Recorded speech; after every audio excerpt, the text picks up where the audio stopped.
In this video, I'm going to explain how the exponential form for the complex number comes about.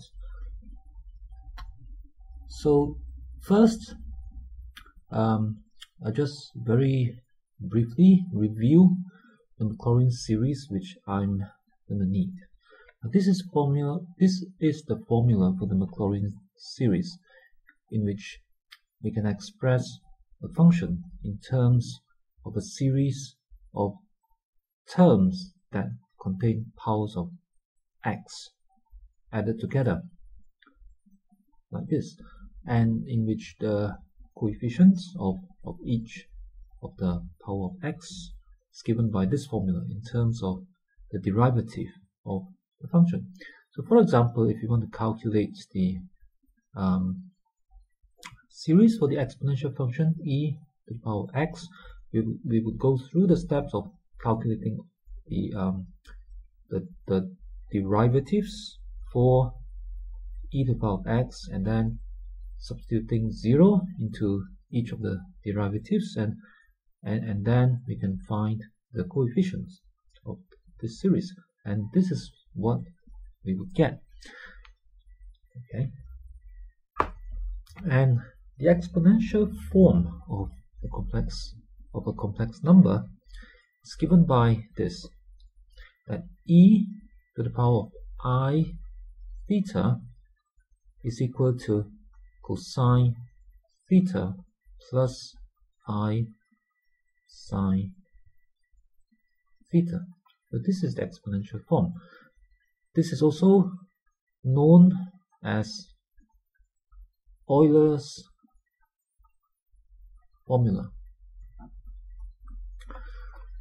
Okay, so I'm going to use the Maclaurin series to try and understand how this comes about. How in the world is it possible for e to the power of something to have anything to do with cosine theta and sine theta? Let me start by finding the Maclaurin series for sine and cosine, and I itself is the imaginary number given by square root of minus 1. Okay, so let me start by looking at the function fx equal to sine x.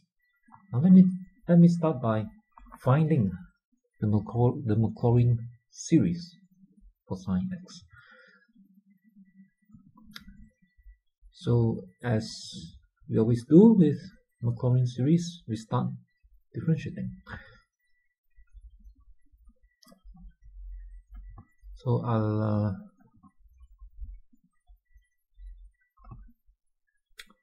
try and find the first maybe 4 or 5 terms, just to get an idea of the pattern for the series of sine x.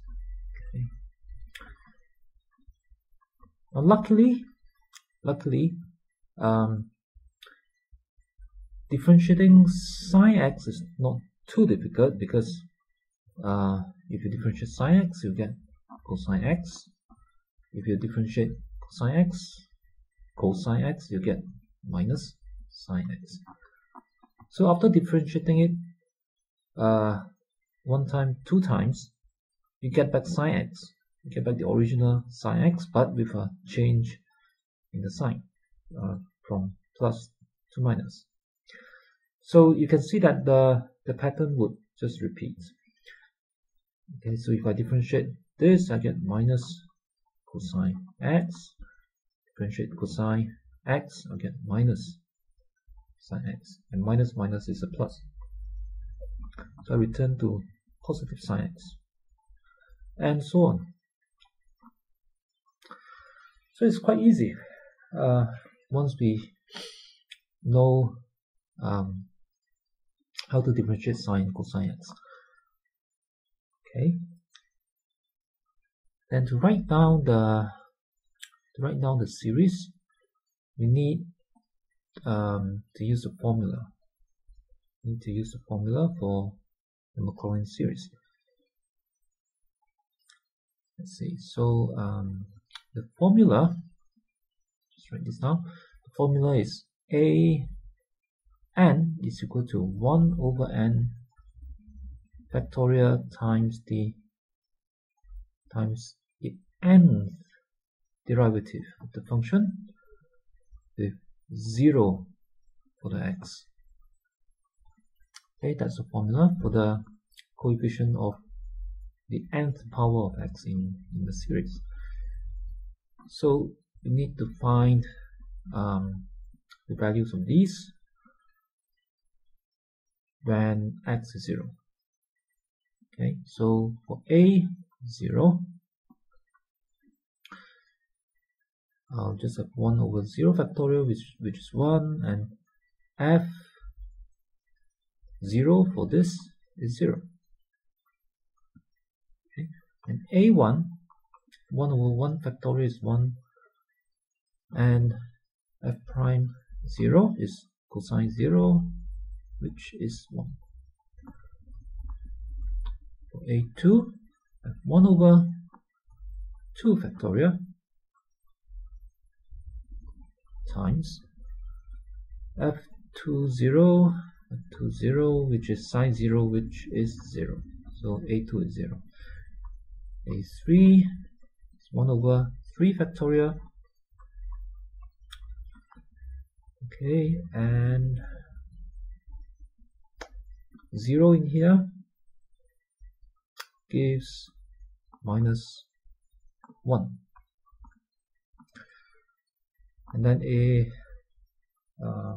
let's see, that's a3 and a4, 1 over 4 factorial, sine 0 is 0. And then a5, so 1 over 5 factorial, 0, cosine 0 is 1. So you see that we have a lot of zeros. In fact, half of these are zeros. Okay, so that's 0. That's 0. That's 0. So we're left with this one. This is 1. This is minus 1 over 3 factorial.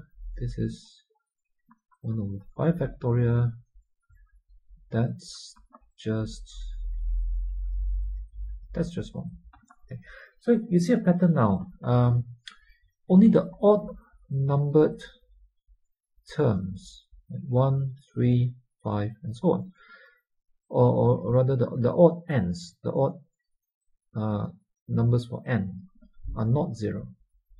Okay, so we are now ready to write out the expression for the Maclaurin series for sine x. Sine x is equal to first term. The first term is 0 because a0 is 0. The next term is a1.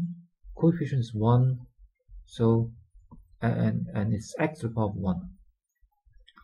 So it's x to the power of 1 times 1. And the next one is minus 1 over 3 factorial.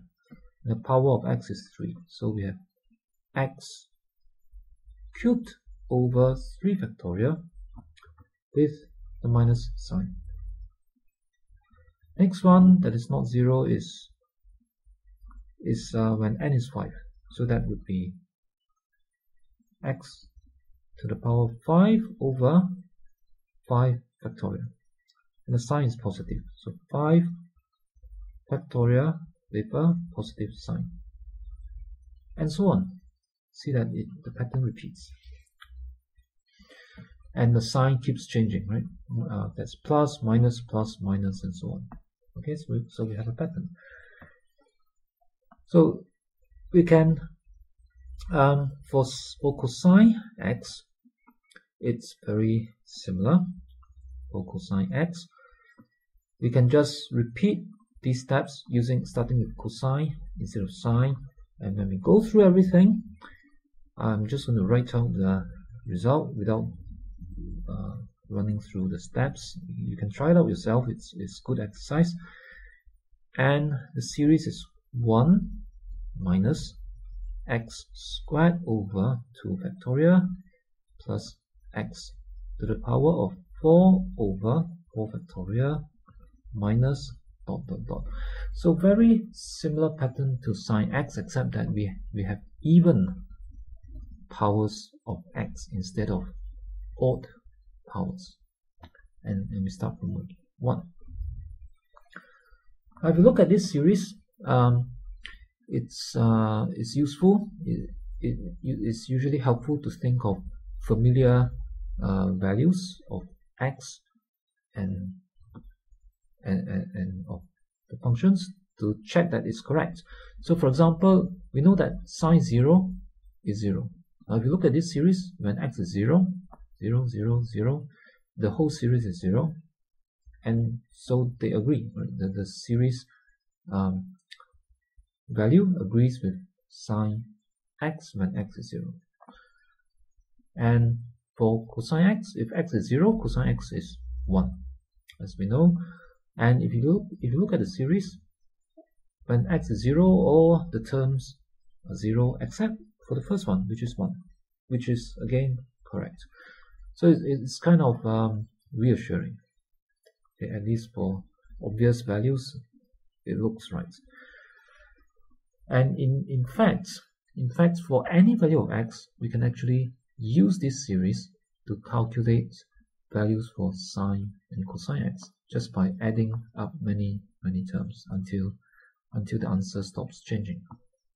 But I shan't go into that. So now coming back to Euler's formula, to this exponential form of the complex number. Now, with these two series, we are ready to understand why there is the complex number can actually be written in this exponential form. What we have seen is so far is the Maclaurin series for sine and cosine x, which are here in this complex number, sine and cosine theta. So in order to understand this relation, I must now look at the Maclaurin series for e to the I theta. Now at this stage, it helps if I think about the I a little bit more, just to be familiar with how it multiplies. So I is equal to square root of minus 1. Now let me write down I squared. Okay, I squared would be minus 1. I cubed. Okay, I cubed would be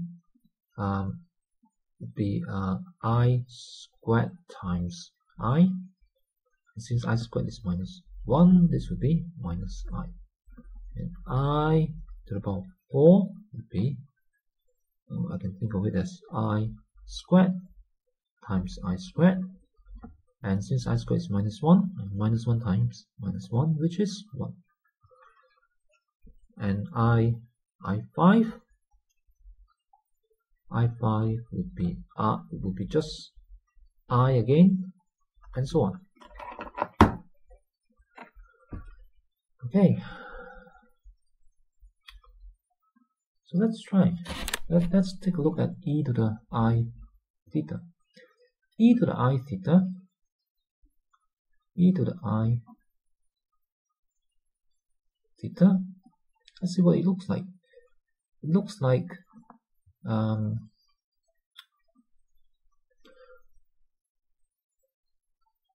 if you recall the series for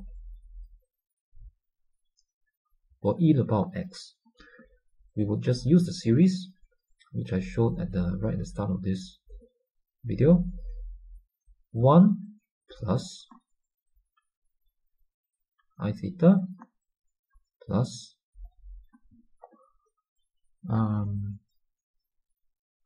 right.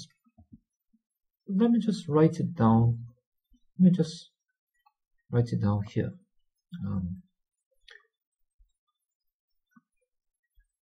Just so that it's more familiar.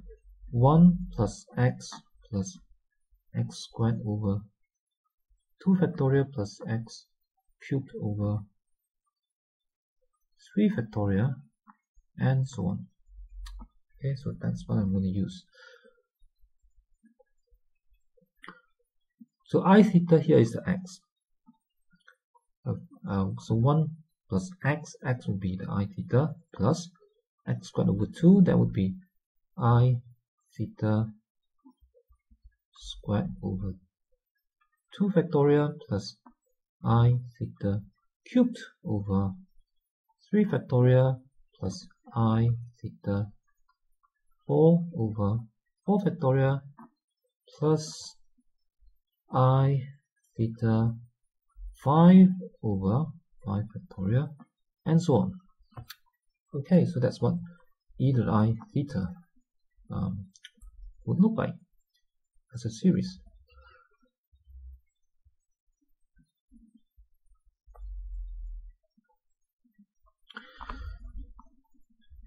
Now I want to compare this series with those two. You see, if I look at this, you see the series for sine x contains 3 factorial, 5 factorial, and so on, and I can think of this as x over 1 factorial, right? So 1 factorial, 3 factorial, 5 factorials, and so on. And in this series, I have if I take this as 1 factorial, it is like as if the series for sine x correspond to these terms, this one, this one, this one, the odd terms. Okay, and if you look at cosine x, I have 2 factorial, 4 factorial, and 1 at the start. So it's as if the cosine x somehow corresponds to those terms. Okay, but of course I have this imaginary number I in here. So let me see if I can actually relate this to sine and cosine x. First, I would need to simplify the power of I using what I've written down here. Okay. I would also want to group. The odd terms, or separate out the even and odd terms to see if I can actually get them to look exactly like the sine and cosine x series. Right. So let me start with putting the even terms into on one side. So I have a 1 there. Now this one would be theta squared over 2 factorial. Theta squared over 2 factorial, and the I squared, as you've seen, I squared is minus 1. Okay, so I can simplify the I squared by just writing minus. So that's that. And that one has theta to the power of 4 over 4 factorial. And I to the power of 4, as we have seen, is equal to 1. So that's just a plus. Plus dot dot dot. Okay. And next, I want to group together the odd terms or odd powers of theta.